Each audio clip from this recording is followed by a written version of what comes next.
নজর রাখবো পরবর্তী সংবাদে। আরজিকর ঘটনায় এবার সামনে আসলো মূল অভিযুক্তের নাম। ইতিমধ্যেই যে খবর রয়েছে, আরজিকর ঘটনায় এবার গ্রেফতার মূল অভিযুক্ত তৌসিফ। তবে গ্রেফতারির রাতে নাকি বদল করেছিল চুলের ছাঁট, কিন্তু শেষ রক্ষাটা যে হলো না।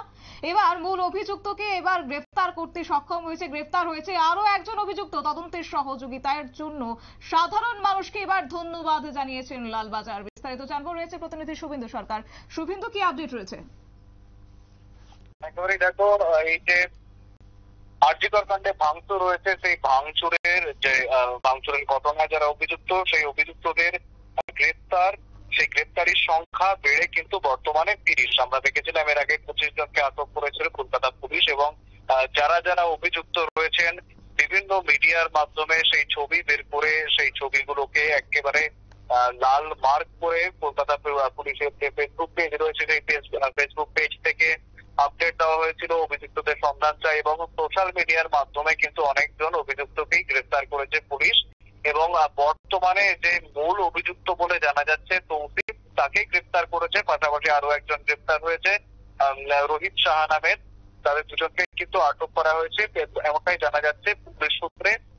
দেখো, তাদেরকেও এই সোশ্যাল মিডিয়ার সাহায্যেই গ্রেফতার করা হয়েছে। এবার এই যে চুলের ছাঁট বদলির যে কথাটা, অবশ্যই সেটা বলতে হয়, যখন যেদিন আরজিকরের যে ঘটনা হলো, অর্থাৎ মেয়েদের রাত দখল কর্মসূচি হচ্ছিল, সেই রাত দখল কর্মসূচির সুযোগেই যখন আরজিকরের হাসপাতালে যে ভাঙচুর চলে বা যে তাণ্ডব লীলা চলে, সেই সময় যে ভিডিও ফুটেজ, সেই ভিডিও ফুটেজে দেখা যায় তৌসিফের লম্বা চুল রয়েছে। তবে বর্তমানে যখন তাকে ধরা হয়েছে, কলকাতা পুলিশ যে ছবি প্রকাশ করেছে, সেক্ষেত্রে কিন্তু তৌসিফের সেই লম্বা চুল কেটে ফেলেছে। অর্থাৎ সেক্ষেত্রে কলকাতা পুলিশ যেটা অনুমান করছে যে তার লম্বা চুলদারি যে কেটেছে একমাত্র পুলিশের গ্রেফতারি এড়ানোর জন্যই, অর্থাৎ পুলিশের হাত থেকে বাঁচার জন্যই তার এই চুলের ছাঁট বদলানো। তবে বিশেষ সুবিধা হয়নি, কলকাতা পুলিশ তাকে ধরে ফেলেছে ইতিমধ্যেই তাকে, এবং জিজ্ঞাসাবাদ করা হচ্ছে। তবে এখনো পর্যন্ত ঠিক কি কারণে যে এই ভাঙচুর হয়েছিল, এই তাণ্ডব লীলা হয়েছিল, তা নিয়ে কিন্তু এখনো দ্বন্দ্বেই রয়েছে পুলিশ। কারণ এখনো সেরকম ভাবে কোনো সদুত্তর পায়নি পুলিশরা।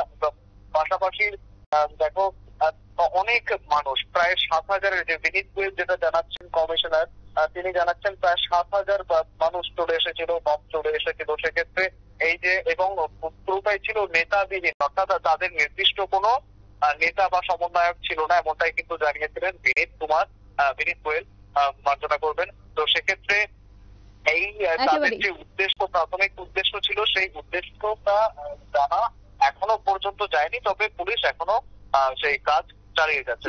ঠিক তাই। অসংখ্য ধন্যবাদ শুভেন্দু তোমাকে। বিস্তারিত বিষয় তুলে ধরলো আমাদের প্রতিনিধি শুভেন্দু সরকার। তবে সোশ্যাল মিডিয়ার দৌলতে কার্যত যে ভিডিও ভাইরাল হয়েছে, সেই ভিডিওতেই দেখা গিয়েছিল মূল অভিযুক্তকে। তবে সেই অভিযুক্ত নাকি এক প্রকার বলা যায় গ্রেফতারি এড়াতেই চুল ছাঁট করেছে, কিন্তু আদতে শেষ রক্ষা হয়নি। কার্যত কলকাতা পুলিশের হাতেই আটক হয়েছে সেই অভিযুক্ত। নিয়ে নিচ্ছে ছোট্ট একটি বিজ্ঞাপন বিরতির সঙ্গে থাকুন।